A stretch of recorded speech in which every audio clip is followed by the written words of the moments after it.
que há suspeita. É importante não deixar de dizer para vocês que uma pessoa muito importante na convocação do ato de setembro da Avenida Paulista utilizou a palavra "vamos botar fogo no Brasil" ou "o Brasil vai pegar fogo", uma coisa mais ou menos assim. E eu queria começar dizendo para vocês que essa reunião, a ideia dela foi por conta do pacto que nós assinamos há pouco tempo atrás, com a presença do presidente Lira, do presidente Pacheco, do presidente Barroso e de outras personalidades, para que a gente comece a tratar da questão do clima com muito mais responsabilidade e com muito mais determinação.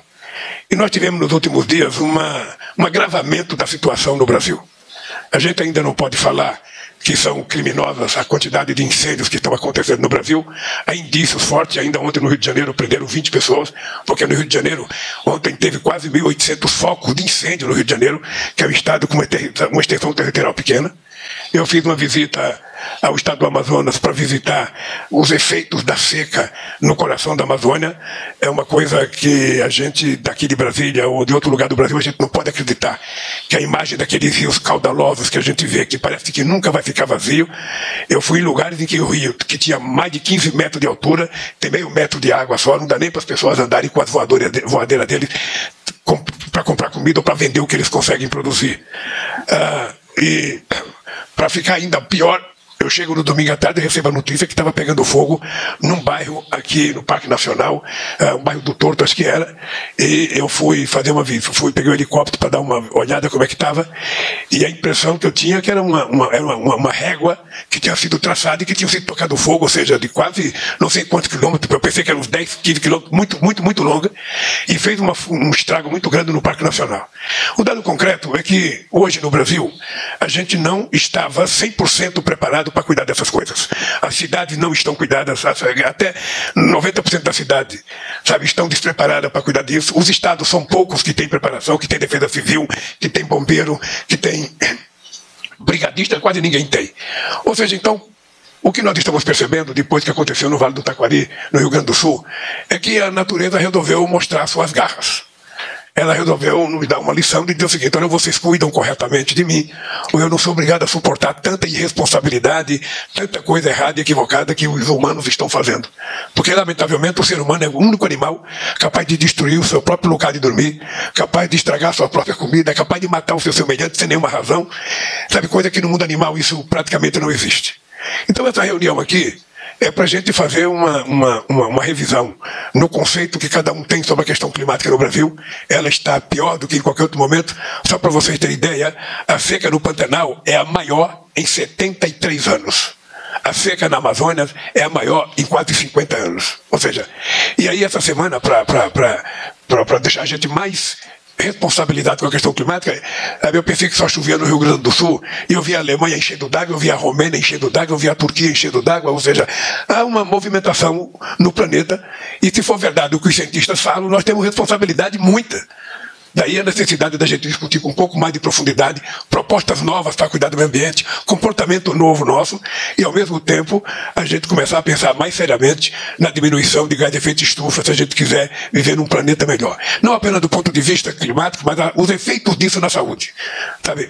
Sobretudo para a criança, a questão respiratória está sendo um problema muito grande. As pessoas com um pouco mais de idade estão tendo também problema respiratório, e tudo isso ligado à questão do clima. Então, meus companheiros e companheiras, a Marina vai me apresentar uma série de propostas que nós já tínhamos falado em Manaus. Essas propostas nós vamos transformar, sabe, em lei, em decreto, em medida provisória, na medida que eu passe isso para a Casa Civil construir uma proposta definitiva, e a gente vai querer ouvir outros segmentos da sociedade, porque a gente quer compartilhar não apenas as dores dos problemas, mas a gente quer compartilhar com a sociedade brasileira, com o Congresso Nacional, com o Judiciário brasileiro. A gente quer compartilhar uma solução que seja definitiva para essa questão do clima. Eu queria terminar de passar a palavra para a Marina, dizendo para vocês que há muita suspeita de que muitos dos incêndios são criminosos. Por exemplo, nós fomos fazer uma visita em 3 comunidades na Amazônia, e na volta, alerta e provocação, mas nós encontramos vários focos de fogo, ou seja, dando a impressão que foi feito aquilo para a gente ver que estava tocando fogo mesmo, não estava querendo esconder da gente. Em São Paulo, a quantidade de incêndios que houve numa quantidade enorme de cidades no mesmo dia é uma coisa impensável. Em São Paulo se prendeu algumas pessoas, mas nós não sabemos se o inquérito andou. No Rio de Janeiro, ontem prenderam 20 pessoas. Há uma queixa, inclusive, da Polícia Civil de alguns estados, ministros Barroso e companheiros juristas aqui. Há uma queixa de que muitas vezes a polícia civil prende um cidadão sob suspeição, sabe? E meia hora depois alguém libera esse cidadão e a polícia não pode nem investigar, nem fazer, sabe, o inquérito normal. A Polícia Federal tem 52 ou mais, sabe, inquérito paralisado porque não há autorização judicial na primeira instância para a Polícia Federal fazer investigação. Então, essa reunião aqui é para a gente tomar algumas atitudes e tomar alguma atitude que não está previsto no nosso dia a dia até hoje.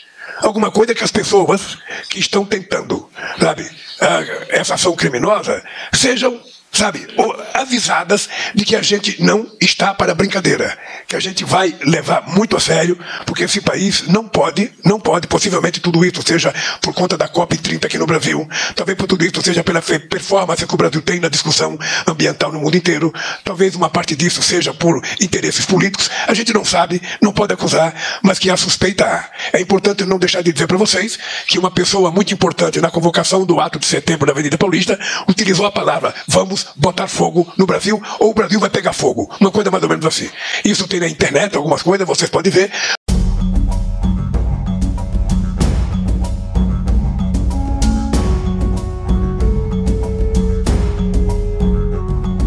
O dado concreto é que, a mim, parece muita anormalidade. Algumas coisas são, sabe, de sempre, corriqueira que pega fogo, a seca é a maior dos últimos tempos, o calor é o maior dos últimos tempos e está no mundo inteiro, mas algo me cheira de oportunismo também, sabe, de alguns setores tentando criar confusão nesse país. O que nós queremos é também autorização para que a gente possa, sabe, fazer as investigações, cumprir os inquéritos, investigar, interrogar, porque, sinceramente, se as pessoas estiverem cometendo esse tipo de crime, a lei tem que ser exercida na sua plenitude. Então eu quero agradecer, eu sei que alguns de vocês fizeram sacrifício para estar aqui porque tinham outros compromissos, eu quero agradecer a vocês, o nosso presidente do Tribunal de Contas estava numa missão da ONU na Holanda, sabe, mas o Vital aqui representa com muita dignidade o Tribunal de Contas da União. A ideia, para quem chegou atrasado, o professor fez uma exposição ontem numa reunião de governo aqui nessa sala sobre a questão do clima, ele é físico, é da USP, e eu achei muito interessante trazer para vocês a apresentação que ele fez para nós, ele sintetizou, não vai demorar o tanto de tempo que nós fizemos ontem. Depois a Marina e a Nívia fala, depois aí o Barroso fala e fala quem quiser falar daqui para frente, tá bem? Não adianta fazer videozinho mentiroso, tá pegando fogo na Amazônia, vai mudar o clima no mundo, não funciona. Nossa floresta é úmida e não permite a propagação do fogo em seu interior. Então essa história de que a Amazônia arde em fogo é uma mentira. Ah, esse pessoal do meio ambiente, né? Se um dia eu puder, eu confino-os na Amazônia, já que eles gostam tanto do meio ambiente. Só com isso que eu mostrei para os senhores, quilombolas, reserva indígena, proteção ambiental, o nosso agronegócio simplesmente vai ficar inviabilizado. Não vou admitir mais IBAMA sair multando a torta direito por aí, bem como o ICMBio. E nós reduzimos em mais de 80% as multagens no campo. Até para que os senhores vejam que a nossa Amazônia, por ser uma floresta úmida, não pega fogo.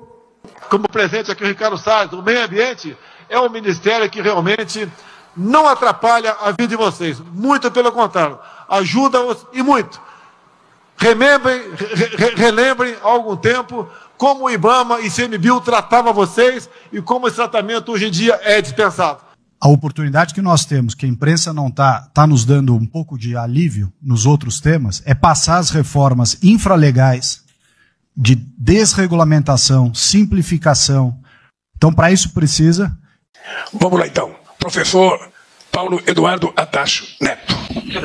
Bom, presidente, agradeço o convite para trazer um tema tão relevante e importante para discussão, para esse plenário. E, basicamente, nós estamos aqui nessa sala discutindo por causa deste gráfico, que é que as emissões, apesar do Acordo de Paris, apesar da ciência há mais de 50 anos alertar que a humanidade está indo para uma trajetória perigosa do ponto de vista de mudança do clima, essencialmente as concentrações de gás de efeito estufa continuam a aumentar. Estamos emitindo cerca de 62 bilhões de toneladas a cada ano de gás de efeito estufa para a atmosfera. Então, tá legal. Isso. Bom, então, basicamente, estamos aqui, a maior parte dos gases de efeito estufa é dióxido de carbono, e, basicamente, o Brasil é o 7º maior emissor de gases de efeito estufa. Do jeito que está colocada essa televisão, só vocês conseguem ver, e o pessoal da direita. A esquerda não consegue ver. Então, a esquerda também tem olhos dela quer enxergar. No Brasil, 48% de nossas emissões estão associadas com o desmatamento, E cerca de 27% adicionais são emissões da agropecuária. O vice-presidente Alckmin ontem me perguntou sobre esses números, de onde saem os números das emissões brasileiras, né? Eles saem deste relatório da UNEP, chama-se UNEP Gap Report, né? Já peguei o e-mail, vou mandar para a sua assessoria, que coloca que do ponto de vista de emissões totais de gás de efeito estufa, o Brasil é o 7º maior emissor. Do ponto de vista de emissões per capita, o Brasil é o 4º maior emissor. Então nós temos sim, culpa no cartório, nós somos sim um dos 10 maiores emissores de gás de efeito estufa, com a responsabilidade pelo que a gente está observando. E quanto ao futuro, o painel intergovernamental de mudanças climáticas, que eu faço parte, faz projeções para o futuro do clima do nosso planeta de acordo com vários cenários de emissões. Num cenário de emissões que continuaríamos a emitir como estamos fazendo hoje, sem nenhuma, basicamente, redução, o planeta pode se aquecer em média 4,3 graus Celsius. Num cenário de implementação do Acordo de Paris, razoavelmente mediano, um cenário de 3,7 graus de aquecimento, e o Acordo de Paris implementado de uma maneira muito rigorosa, um aumento de temperatura de 2,8 graus Celsius. Então vejam a gravidade da situação que nós estamos levando não só o planeta, mas também o Brasil, porque do ponto de vista da distribuição geográfica deste aquecimento, num planeta 3 graus mais quente, as regiões continentais se aquecem mais do que as regiões oceânicas. O oceano é 75% da área do nosso planeta, e no caso de um cenário de 3 graus, o Brasil se aqueceria da ordem de 4 graus a 4 graus e meio de temperatura em média. Isto vai ter um impacto enorme sobre os nossos ecossistemas, sobre a quantidade de chuva, sobre a saúde da população e assim por diante. Mas o clima, além de ser temperatura, também temos alteração no padrão de chuva. E aí é que é uma questão chave para o Brasil, com uma economia que basicamente depende do agronegócio. Os modelos climáticos prevêem que a parte central e a parte da Amazônia vai ser muito mais seca do que ela tem sido nos últimos 30, 40, 50 anos, né? E vai chover mais no sul do Brasil. Rio Grande do Sul, Florianópolis, Santa Catarina e assim por diante. Então vejam que um cenário onde redução de precipitação de 30% a 40% na área do Cerrado, onde hoje temos o agronegócio estruturado, está sendo previsto por basicamente todos os modelos climáticos. Isso também é previsto pela Embrapa, né? Isso daqui é uma publicação da Embrapa de 2019, que mostra desde a década de 80 o avanço das regiões com alto índice hídrico ou muito alto índice hídrico. Veja o que acontece nessa década, essa região atingindo Tocantins, Goiás, Mato Grosso, e na próxima década atingindo até a região de Rondônia. Então, oi? Alto déficit hídrico, muito alto déficit hídrico ou alto déficit hídrico. Então o que a gente observa é que o Cerrado e a Amazônia já estão se tornando mais secos, né? Um dos eventos que associa com essas queimadas. Análises do MAP Biomas Água, né, feitas recentemente, mostram que 76% dos municípios do Cerrado perderam superfície de água nos últimos 30 anos, sendo que uma fração grande deles perderam até 75% da água. Então, isso são dados de várias fontes diferentes, de resultados de modelagem, resultados de medidas, e todas convergem para a mesma questão. Outro aspecto das mudanças climáticas globais é o aumento de eventos climáticos extremos, como nós vimos no Rio Grande do Sul, como estamos vendo com a seca de 2023 e 2024 na Amazônia, e eles já aumentaram por fator 4 desde a década de 80 do século passado, né? E eu enfatizo que isso é muito bem previsto pela ciência, porque o relatório do painel brasileiro de mudanças climáticas que fizemos em 2011 já mostrava que o Rio Grande do Sul era uma região que poderia sofrer muito mais eventos climáticos extremos e grandes cheias, e que é efetivamente o que a gente está observando agora, né? Mesmo se você vai para uma escala urbana, nós temos que cuidar das nossas cidades, né? Você vê que a cidade de São Paulo, a precipitação está aumentando levemente desde 1935, mas o número de dias de chuva que chove mais de 100 milímetros, ou seja, uma chuva muito forte, multiplicou por 4 nesse período. Então, quando chove, chove muito mais intenso, o que é ruim para as cidades, é ruim para a agricultura e é ruim para os ecossistemas, né? Bom, e o futuro dos eventos climáticos extremos, né? Os modelos climáticos prevêem que um evento que ocorria a cada 50 anos, no início do século passado, vai se tornar 39 vezes mais frequente e vai ser 5 vezes mais intenso. Então, basicamente, o que a gente está observando é esse crescimento de eventos climáticos extremos, e é importante perceber, nós estamos vendo o início deste processo. Ele vai se agravar conforme o aquecimento vai se agravando e o nosso país tem, obviamente, que se preparar para isso, né? Falando um pouco da questão amazônica, né? A Amazônia é chave para a questão das mudanças climáticas por várias razões. Uma delas é que as emissões de gás de efeito estufa por queimadas da Amazônia alimentam o aquecimento global, mas mais recentemente temos tido muitos dados da ciência brasileira de que o aquecimento global está trazendo uma degradação do ecossistema amazônico, e isso é importante porque a Amazônia contém 120 bilhões de toneladas de carbono armazenado naquele ecossistema, e se uma fração desse carbono for para a atmosfera, aqueles cenários que nós vimos do IPCC podem se tornar muito mais importantes e mais drásticos, né? Isto foi capa de uma revista importante, capa da revista Nature, a revista mais importante de ciência do mundo, feito por brasileiros, que mostra que uma transição crítica do ecossistema da Amazônia não está muito longe, né? Carlos Nobre também fala isso há 10, 15 anos, e basicamente a transformação da floresta em um ecossistema diferente do que ele é hoje não está muito longe. Esse trabalho prevê que na década de 40, 50, um evento, essa transição crítica pode vir a ocorrer, né? E no caso da Amazônia, nós temos um mosaico de terras, né? Desde terras indígenas, unidades de conservação e particularmente florestas públicas não designadas. E uma das maneiras da gente proteger a floresta é destinar esses 50 milhões de hectares de florestas públicas basicamente para a conservação. E com isso a gente diminuir este processo de degradação na Amazônia. Outra questão importante é que nós temos que juntar cada vez mais a questão da perda da biodiversidade com a mudança climática, porque até alguns anos atrás a perda da biodiversidade, o principal driver disso, a principal razão, era a mudança de uso do solo, mas atualmente já é a mudança climática mais responsável pela extinção de muitas espécies dos quais nós dependemos criticamente para a nossa sobrevivência. Então a questão da integração da biodiversidade com a mudança climática é importante.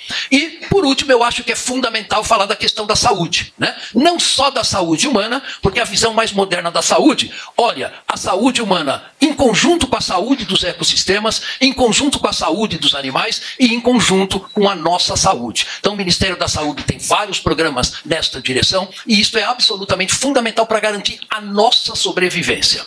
Bom, e para finalizando, algumas questões, algumas verdades inconvenientes, como a gente costuma colocar. Primeiro, é impossível com as emissões atuais limitar o aquecimento em 2 graus Celsius. 2024 vai ser o primeiro ano que nós vamos ultrapassar o objetivo do Protocolo de Paris, que é limitar em 1,5 graus, e limitar a 2 graus vai ser impossível. A gente está indo para uma trajetória de um aumento de 3 a 3,5 graus ao longo desse século. Quando isso vai acontecer exatamente vai depender do nosso esforço de reduzir emissões ao longo das próximas 2 ou 3 décadas. Importante saber que regiões tropicais como o Brasil vão ser as regiões mais fortemente impactadas pela mudança climática, né? Então, a mudança climática não vai afetar a Suécia, a Noruega, Canadá ou o Brasil igualmente. Os países tropicais vão ser os mais prejudicados, incluindo nós. A saúde humana e a saúde dos ecossistemas vão ser fortemente impactados, isso não há hoje qualquer dúvida em relação a essa questão. Em relação à perda de biodiversidade, a gente vai extinguir milhares de espécies ao longo deste século. E, por último, produzir alimentos para cerca de 10 bilhões de pessoas em 2050, nesse clima em mudança, não vai ser uma tarefa trivial para a humanidade como um todo, né?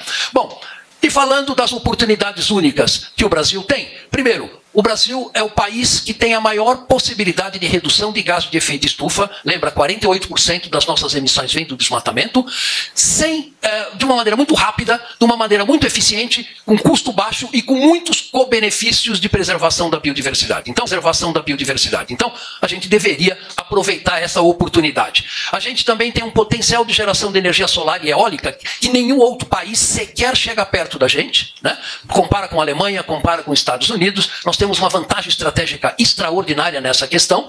Nós temos um programa de biocombustíveis que é único no nosso planeta, extremamente eficiente, né? E a gente tem um potencial de sequestro de carbono com geração de renda para a população desfavorecida do nosso país, através de um mercado de carbono que beneficie a população local, que também pode trazer ou contribuir muito para a erradicação da pobreza no nosso país. Mas nós também temos vulnerabilidades importantes. Uma delas é a economia baseada no agronegócio, que, como como vocês observaram, e é muito claro, pode não ser realmente tão competitivo ou tão viável já nos próximos anos, e a gente tem que estruturar um futuro para o nosso país que seja menos dependente do clima e mudança e menos dependente da produção de alimentos. A gente tem importante geração de eletricidade, que depende da chuva, ou seja, depende do clima, né? Então a gente viu nos últimos dias que estamos começando a startar termoelétricas, porque o nosso hidroeletricidade está com déficit. A gente tem 8.500 quilômetros de área costeira que são vulneráveis ao aumento do nível do mar. O nível do mar está previsto para aumentar alguma coisa da ordem de 1 metro a 1,5 metro ao longo deste século. Isso vai afetar todas as nossas cidades costeiras. E o Nordeste brasileiro, que era uma região semiárida, pode vir a se tornar uma região árida. Então, isso é uma preocupação que o Brasil tem que começar a pensar hoje para ações para as próximas décadas nessa direção.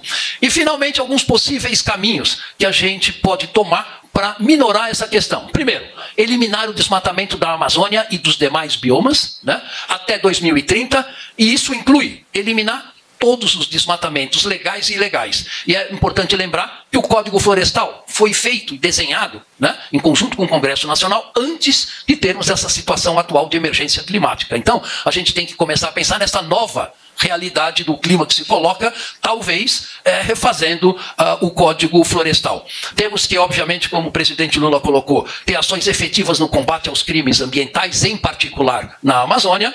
A gente tem que seguir uma trajetória, né, temporal de basicamente acabar com a exploração de petróleo no Brasil e usar esse protagonismo na COP30 e nas próximas COPs para pressionar os demais países aí nessa mesma trajetória, porque senão isso só vai intensificar as questões que a gente colocou. E a gente pode acelerar a transição energética com investimentos maciços em energias renováveis, como geração solar e eólica, biomassa, produção de hidrogênio verde, e tornando o Brasil um líder mundial em energias baratas e sustentáveis. Isso é um cenário absolutamente viável e nenhum outro país tem tantas oportunidades que nem a gente. E, obviamente, acelerar o programa de agricultura e pecuária de baixo carbono que a Embrapa está fazendo e que é absolutamente necessário para o país, né?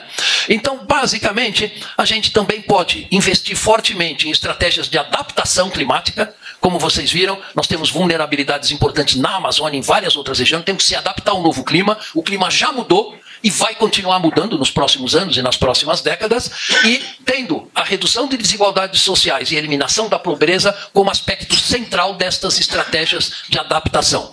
Também temos que estruturar, como foi proposto, né, a autoridade climática, na coordenação, regulação e fiscalização de ações integradas entre instituições de estados a nível federal, estadual e municipal. Quer dizer, não vamos imaginar que só com estratégias a nível federal nós vamos resolver um problema desse tipo. O engajamento dos municípios e dos estados é essencial. Temos também na questão de economia, fortalecer a ação dos agentes financeiros, como o Ministério da Fazenda, BNDES, criando mecanismos de investimentos robustos e verificáveis na economia verde, transformando a nossa economia numa economia muito mais sólida, muito mais sustentável, muito mais resiliente às mudanças climáticas. Esse é um ponto também muito importante. Como fazer isso? Transformando cadeias produtivas, como a gente tem visto recentemente o ministro Haddad e o Aloysio Mercadante propondo iniciativas nessa área. Temos que investir na ciência de adaptação e mitigação climática. Isso também é fundamental para a gente poder encontrar as melhores saídas para o Brasil. Porque nós vamos ter que encontrar as nossas próprias saídas, porque soluções lá fora não servem para o Brasil. Adaptação na Noruega, adaptação na Nigéria não serve para o Brasil. Nós vamos ter que desenvolver a nossa ciência para se adaptar ao novo clima. E, por último, reforçar em muito, quer dizer, não é aumento de 10%, 20% ou 50%, ou seja, dobrar ou triplicar o orçamento de agentes críticos nesse processo, que significa IBAMA, Previfogo, ICMBio, CEMADEM, INPE, institutos do MCTI, para que a gente possa encontrar as nossas soluções o mais rápido possível e para que esses órgãos possam ter condições de auxiliar o país nessa trajetória. Hoje, com os orçamentos muito baixos que eles têm, poucos têm condição efetiva de fazer isso, né?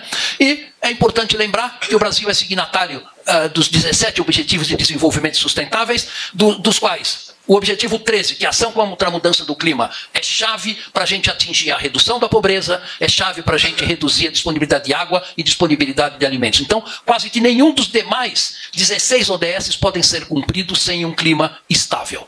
E eu deixo uma mensagem de que, como humanidade, é fundamental a gente evitar um colapso do sistema climático global, e esse colapso pode não estar muito longe, né? E o Brasil, com a sua localização tropical, é um dos países que vão mais ser afetados pelas mudanças climáticas, e a gente tem que preparar a nossa sociedade para isso. Obrigado pela atenção, gente. A situação que nós estamos enfrentando e que justifica todas as medidas que estão sendo adotadas.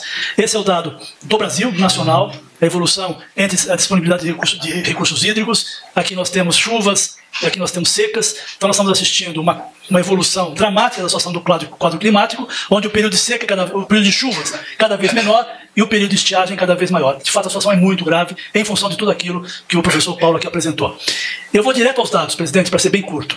Isso aqui é o dado até dia 14 de setembro, portanto, há 3 dias atrás, sobre o número de focos de calor no Brasil. Observe que o ano que nós tínhamos tido registrado pelo INPE, o maior número de focos tinha sido o ano de 2020, com 222.797 focos. Nós já estamos agora, em setembro, com 182 mil focos. Ou seja, o risco de ultrapassarmos esse dado histórico é muito alto. Qual a diferença entre foco e incêndio? Eu vou fazer agora. Esses focos, senhoras e senhores, eles são indicativos onde está ocorrendo fogo, mas o nosso grande problema são as frentes de incêndio. Uma frente de incêndio pode conter dezenas, centenas, até milhares de focos, dependendo da extensão dela. Nós tivemos uma frente de incêndio no Pantanal com 25 quilômetros, milhares de focos acontecendo naquela mesma frente.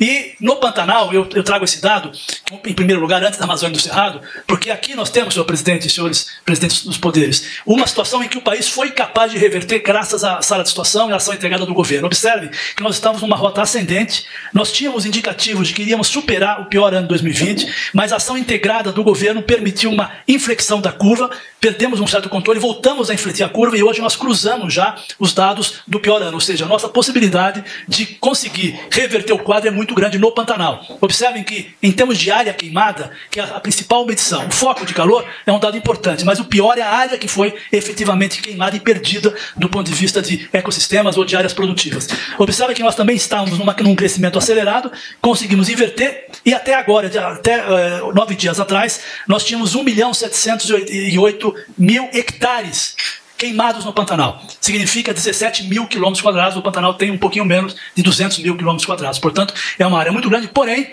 estamos trabalhando para impedir que tenhamos um dado próximo a 2020, que foi o pior ano da história de todo o Pantanal que nós vivemos no passado recente. Na Amazônia, nós estamos com 80.383 focos. O limite, o nosso recorde histórico tinha sido 115 mil, estamos muito próximo. E em termos de área queimada, estamos numa situação extremamente grave. Observem uma ascensão exponencial da expansão do desmatamento. Já estamos de queimadas, já estamos com 80 mil quilômetros quadrados queimados.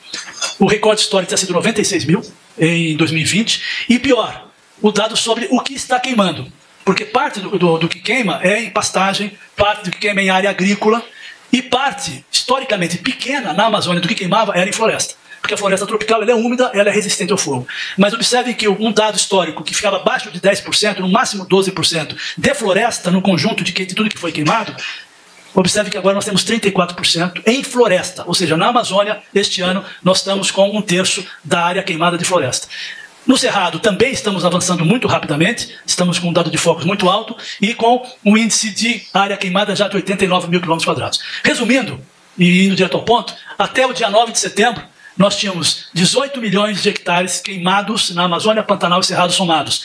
Ou seja, 187 mil quilômetros quadrados, que equivale proximamente à área do estado do Paraná, já queimados. E com o problema de que nós temos uma estiagem muito forte pela frente, que nos preocupa tremendamente. Esse é um dado muito rápido que mostra o que a ministra comentou sobre as frentes de queimadas. Observe que um crescimento quase que exponencial. Nós saímos de 34 frentes em junho para 691 agora em todo o Brasil, em setembro.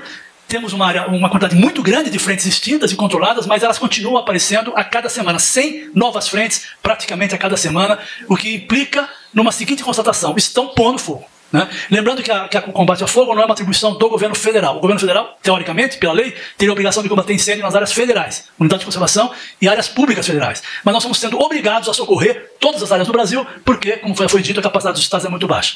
E os indicadores de que isso é um crime aparecem a cada dia aos milhares. Esse é um caso muito importante. Nós estamos falando de 17 de setembro, desculpa, aqui está a data errada aqui, aí foi a data de impressão. Essa matéria aqui é do final de agosto, aqui foi a data que ela imprimiu. Observe o jornal, Folha do Progresso, da cidade de Novo Progresso, que é um dos epicentros de incêndios na Amazônia.